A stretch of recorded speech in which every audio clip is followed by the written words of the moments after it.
Dagon and Other Macabre Tales. The Tomb. Sedibus ut saltem placidis in morte quiescam. Virgil. In relating the circumstances which have led to my confinement within this refuge for the demented, I am aware that my present position will create a natural doubt of the authenticity of my narrative. It is an unfortunate fact that the bulk of humanity is too limited in its mental vision to weigh with patience and intelligence those isolated phenomena seen and felt only by a psychologically sensitive few, which lie outside its common experience. Men of broader intellect know that there is no sharp distinction betwixt the real and the unreal, that all things appear as they do only by virtue of the delicate individual physical and mental media through which we are made conscious of them. But the prosaic materialism of the majority condemns as madness the flashes of super-sight which penetrate the common veil of obvious empiricism. My name is Jervis Dudley, and from earliest childhood I have been a dreamer and a visionary. Wealthy beyond the necessity of a commercial life, and temperamentally unfitted for the formal studies and social recreations of my acquaintances, I have dwelt ever in realms apart from the visible world, spending my youth and adolescence in ancient and little-known books, and in roaming the fields and groves of the region near my ancestral home. I do not think that what I read in these books or saw in these fields and groves was exactly what other boys read and saw there, but of this I must say little, since detailed speech would but confirm those cruel slanders upon my intellect which I sometimes overhear from the whispers of the stealthy attendants around me. It is sufficient for me to relate events without analyzing causes. I have said that I dwelt apart from the visible world, but I have not said that I dwelt alone. This no human creature may do, for lacking the fellowship of the living, he inevitably draws upon the companionship of things that are not or are no longer living. Close by my home there lies a singular wooded hollow, in whose twilight deeps I spent most of my time, reading, thinking, and dreaming. Down its moss-covered slopes my first steps of infancy were taken, and around its grotesquely gnarled oak trees my first fancies of boyhood were woven. Well did I come to know the presiding dryads of those trees, and often have I watched their wild dances in the struggling beams of a waning moon, but of these things I must not now speak. I will tell only of the lone tomb in the darkest of the hillside thickets, the deserted tomb of the Hydes, an old and exalted family whose last direct descendant had been laid within its black recesses many decades before my birth. The vault to which I refer is of ancient granite, weathered and discolored by the mists and dampness of generations. Excavated back into the hillside, the structure is visible only at the entrance. The door, a ponderous and forbidding slab of stone, hangs upon rusted iron hinges, and is fastened ajar in a queerly sinister way by means of heavy iron chains and padlocks, according to a gruesome fashion of half a century ago.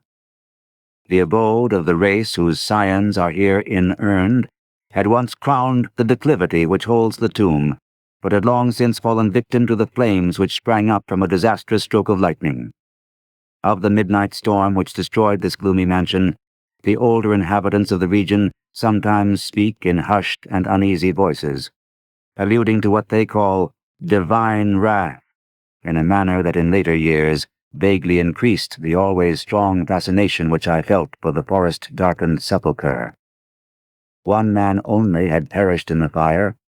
When the last of the Hydes was buried in this place of shade and stillness, the sad urnful of ashes had come from a distant land, to which the family had repaired when the mansion burned down.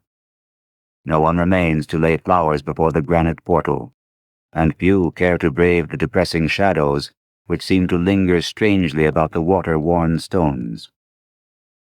I shall never forget the afternoon when first I stumbled upon the half-hidden house of death. It was in midsummer, when the alchemy of nature transmutes the sylvan landscape to one vivid and almost homogeneous mass of green, when the senses are well nigh intoxicated with the surging seas of moist verdure and the subtly indefinable odors of the soil and the vegetation. In such surroundings, the mind loses its perspective.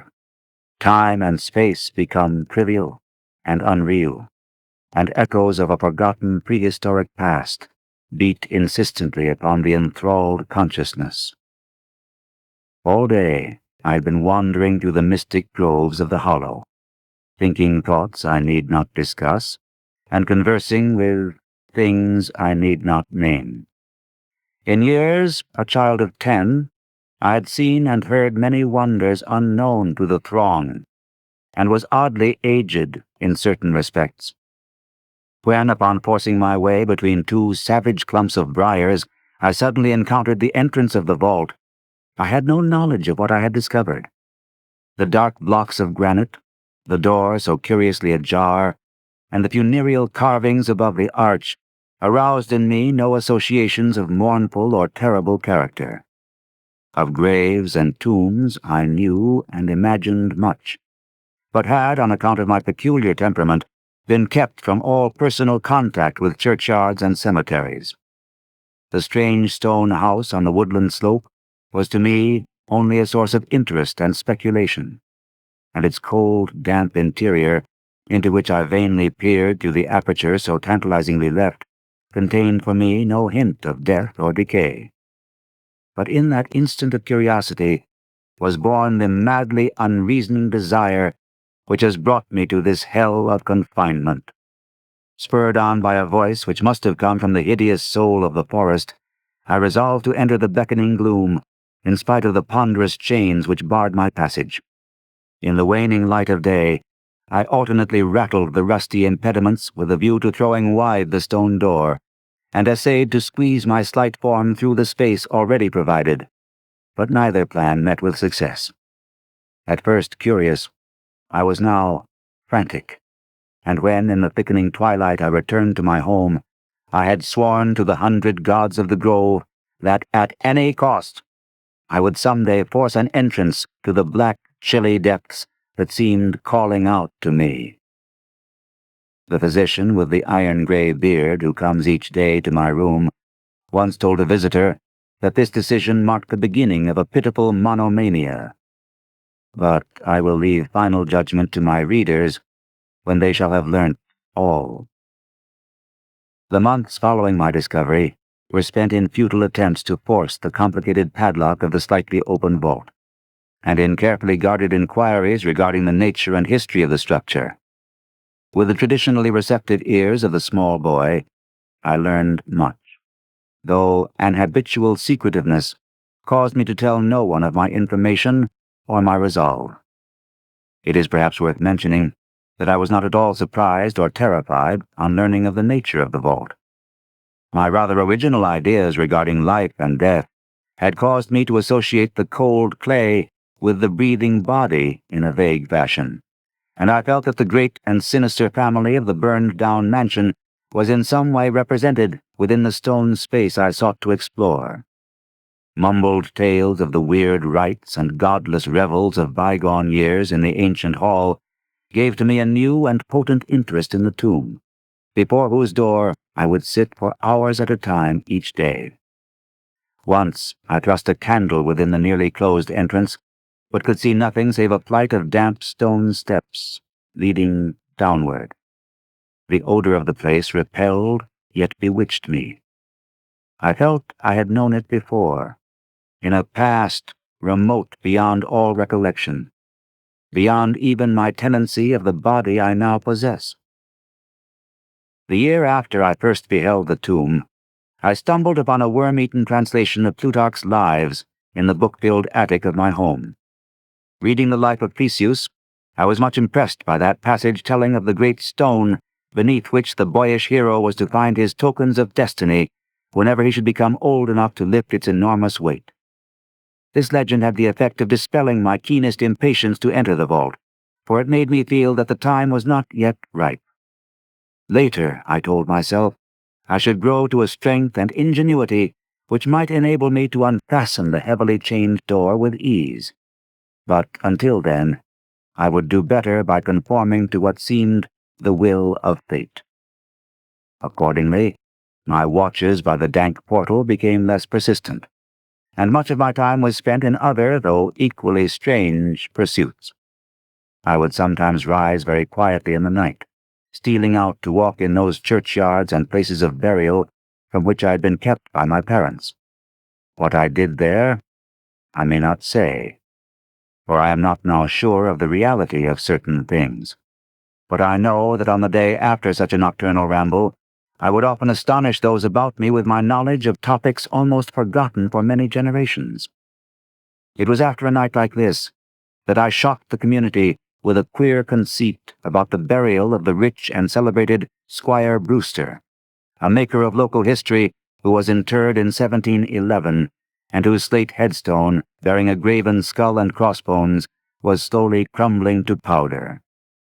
In a moment of childish imagination, I vowed not only that the undertaker, Goodman Simpson, had stolen the silver-buckled shoes, silken hose, and satin small clothes of the deceased before burial, but that the squire himself, not fully inanimate, had turned twice in his mound-covered coffin on the day after interment. But the idea of entering the tomb never left my thoughts, being indeed stimulated by the unexpected genealogical discovery that my own maternal ancestry possessed at least a slight link with the supposedly extinct family of the Hydes. Last of my paternal race, I was likewise the last of this older and more mysterious line. I began to feel that the tomb was mine, and to look forward with hot eagerness to the time when I might pass within that stone door and down those slimy stone steps in the dark. I now formed the habit of listening very intently at the slightly open portal, choosing my favorite hours of midnight stillness for the odd vigil. By the time I came of age, I had made a small clearing in the thicket before the mold-stained facade of the hillside, allowing the surrounding vegetation to encircle and overhang the space like the walls and roof of a sylvan bower. This bower was my temple, the fastened door my shrine, and here I would lie outstretched on the mossy ground, thinking strange thoughts and dreaming strange dreams. The night of the first revelation was a sultry one. I must have fallen asleep from fatigue, for it was with a distinct sense of awakening that I heard the voices. Of those tones and accents I hesitate to speak. Of their quality I will not speak, but I may say that they presented certain uncanny differences in vocabulary, pronunciation, and mode of utterance. Every shade of New England dialect, from the uncouth syllables of the Puritan colonists to the precise rhetoric of 50 years ago, seemed represented in that shadowy colloquy, though it was only later that I noticed the fact. At the time, indeed, my attention was distracted from this matter by another phenomenon, a phenomenon so fleeting that I could not take oath upon its reality. I barely fancied that as I awoke, a light had been hurriedly extinguished within the sunken sepulchre. I do not think I was either astounded or panic-stricken, but I know that I was greatly and permanently changed that night. Upon returning home, I went with much directness to a rotting chest in the attic, wherein I found the key, which next day unlocked with ease the barrier I had so long stormed in vain. It was in the soft glow of late afternoon that I first entered the vault on the abandoned slope. A spell was upon me, and my heart leaped with an exultation I can but ill describe. As I closed the door behind me and descended the dripping steps by the light of my lone candle, I seemed to know the way, and though the candle sputtered with the stifling reek of the place, I felt singularly at home in the musty charnel house air. Looking about me, I beheld many marble slabs bearing coffins, or the remains of coffins. Some of these were sealed and intact, but others had nearly vanished, leaving the silver handles and plates isolated amidst certain curious heaps of whitish dust. Upon one plate I read the name of Sir Geoffrey Hyde, who had come from Sussex in 1640 and died here a few years later. In a conspicuous alcove was one fairly well preserved and untenanted casket, adorned with a single name, which brought to me both a smile and a shudder. An odd impulse caused me to climb upon the broad slab, extinguish my candle, and lie down within the vacant box. In the gray light of dawn, I staggered from the vault and locked the chain of the door behind me. I was no longer a young man, though but 21 winters had chilled my bodily frame. Early-rising villagers who observed my homeward progress looked at me strangely, and marveled at the signs of ribald revelry which they saw in one whose life was known to be sober and solitary. I did not appear before my parents till after a long and refreshing sleep. Henceforward, I haunted the tomb each night, seeing, hearing, and doing things I must never reveal. My speech, always susceptible to environmental influences, was the first thing to succumb to the change, and my suddenly acquired archaism of diction was soon remarked upon. Later, a queer boldness and recklessness came into my demeanor, till I unconsciously grew to possess the bearing of a man of the world, despite my lifelong seclusion. My formerly silent tongue waxed voluble with the easy grace of a Chesterfield, or the godless cynicism of a Rochester. I displayed a peculiar erudition utterly unlike the fantastic monkish lore over which I had pored in youth, and covered the fly-leaves of my books with facile impromptu epigrams, which brought up suggestions of Gay, Prior, and the sprightliest of the Augustan wits and rhymesters. One morning at breakfast, I came close to disaster by declaiming in palpably licorice accents an effusion of 18th-century bacchanalian mirth, a bit of Georgian playfulness never recorded in a book, which ran something like this. Come hither, my lads, with your tankards of ale, and drink to the present before it shall fail. Pile each on your platter a mountain of beef, for 'tis eating and drinking that bring us relief. So fill up your glass, for life will soon pass. When you're dead, you'll ne'er drink to your king or your lass. Anacreon had a red nose, so they say. But what's a red nose if you're happy and gay?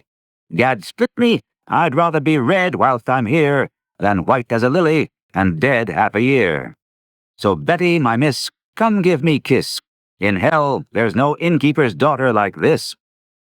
Young Harry, propped up just as straight as he's able, will soon lose his wig and slip under the table. But fill up your goblets and pass 'em around, better under the table than under the ground. So revel and chaff as ye thirstily quaff. Under 6 feet of dirt, 'tis less easy to laugh. The fiend strike me blue, I'm scarce able to walk, and damn me if I can stand upright or talk. Here, landlord, bid Betty to summon a chair. I'll try home for a while, for my wife is not there. So lend me a hand, I'm not able to stand, but I'm gay whilst I linger on top of the land. About this time, I conceived my present fear of fire and thunderstorms. Previously indifferent to such things, I had now an unspeakable horror of them, and would retire to the innermost recesses of the house whenever the heavens threatened an electrical display. A favorite haunt of mine during the day was the ruined cellar of the mansion that had burned down, and in fancy I would picture the structure as it had been in its prime. On one occasion, I startled a villager by leading him confidently to a shallow sub-cellar of whose existence I seemed to know, in spite of the fact that it had been unseen and forgotten for many generations. At last came that which I had long feared. My parents, alarmed at the altered manner and appearance of their only son, commenced to exert over my movements a kindly espionage, which threatened to result in disaster. I had told no one of my visits to the tomb, having guarded my secret purpose with religious zeal since childhood. But now I was forced to exercise care in threading the mazes of the wooded hollow, that I might throw off a possible pursuer. My key to the vault I kept suspended from a cord about my neck, its presence known only to me. I never carried out of the sepulchre any of the things I came upon whilst within its walls. One morning, as I emerged from the damp tomb and fastened the chain of the portal with none too steady a hand, I beheld in an adjacent thicket the dreaded face of a watcher. Surely the end was near, for my bower was discovered, and the objective of my nocturnal journeys revealed. The man did not accost me, so I hastened home in an effort to overhear what he might report to my careworn father. Were my sojourns beyond the chained door about to be proclaimed to the world? Imagine my delighted astonishment on hearing the spy inform my parent in a cautious whisper that I had spent the night in the bower outside the tomb. My sleep-filmed eyes fixed upon the crevice where the padlocked portal stood ajar. By what miracle had the watcher been thus deluded? I was now convinced that a supernatural agency protected me. Made bold by this heaven-sent circumstance, I began to resume perfect openness in going to the vault, confident that no one could witness my entrance. For a week, I tasted to the full the joys of that charnel conviviality which I must not describe, when the thing happened, and I was borne away to this accursed abode of sorrow and monotony. I should not have ventured out that night, for the taint of thunder was in the clouds, and a hellish phosphorescence rose from the rank swamp at the bottom of the hollow. The call of the dead, too, was different. Instead of the hillside tomb, it was the charred cellar on the crest of the slope, whose presiding demon beckoned to me with unseen fingers. As I emerged from an intervening grove upon the plain before the ruin, I beheld in the misty moonlight a thing I had always vaguely expected. The mansion, gone for a century, once more reared its stately height to the raptured vision, every window ablaze with the splendor of many candles. Up the long drive rolled the coaches of the Boston gentry, whilst on foot came a numerous assemblage of powdered exquisites from the neighboring mansions. With this throng I mingled, though I knew I belonged with the hosts rather than with the guests. Inside the hall were music, laughter, and wine on every hand. Several faces I recognized, though I should have known them better had they been shriveled or eaten away by death and decomposition. Amidst a wild and reckless throng, I was the wildest and most abandoned. Gay blasphemy poured in torrents from my lips, and in my shocking sallies I heeded no law of God, man, or nature. Suddenly, a peal of thunder, resonant even above the din of the swinish revelry, clave the very roof, and laid a hush of fear upon the boisterous company. Red tongues of flame and searing gusts of heat engulfed the house, and the roisterers, struck with terror at the descent of a calamity which seemed to transcend the bounds of unguided nature, fled shrieking into the night. I alone remained, riveted to my seat by a groveling fear which I had never felt before. And then a second horror took possession of my soul. Burnt alive to ashes, my body dispersed by the four winds, I might never lie in the tomb of the Hydes. Was not my coffin prepared for me? Had I not a right to rest till eternity amongst the descendants of Sir Geoffrey Hyde? I would claim my heritage of death, even though my soul goes seeking through the ages for another corporeal tenement to represent it on that vacant slab in the alcove of the vault. Jervis Hyde should never share the sad fate of Palinurus.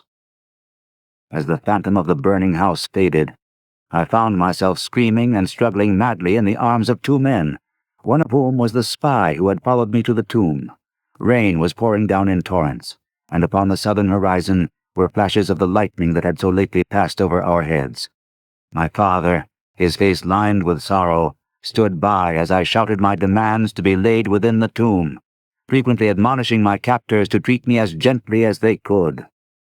A blackened circle on the floor of the ruined cellar told of a violent stroke from the heavens, and from this spot a group of curious villagers with lanterns were prying a small box of antique workmanship which the thunderbolt had brought to light. Ceasing my futile and now objectless writhing, I watched the spectators as they viewed the treasure trove, and was permitted to share in their discoveries. The box, whose fastenings were broken by the stroke which had unearthed it, contained many papers and objects of value, but I had eyes for one thing alone. It was the porcelain miniature of a young man in a smartly curled bag wig, and bore the initials J.H. The face was such that as I gazed, I might well have been studying my mirror.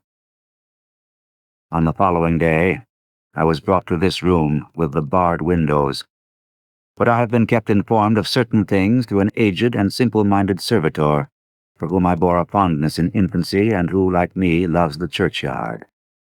What I have dared relate of my experiences within the vault has brought me only pitying smiles. My father, who visits me frequently, declares that at no time did I pass the chained portal, and swears that the rusted padlock had not been touched for 50 years when he examined it. He even says that all the village knew of my journeys to the tomb, and that I was often watched as I slept in the bower outside the grim facade, my half-open eyes fixed on the crevice that leads to the interior. Against these assertions I have no tangible proof to offer, since my key to the padlock was lost in the struggle on that night of horrors.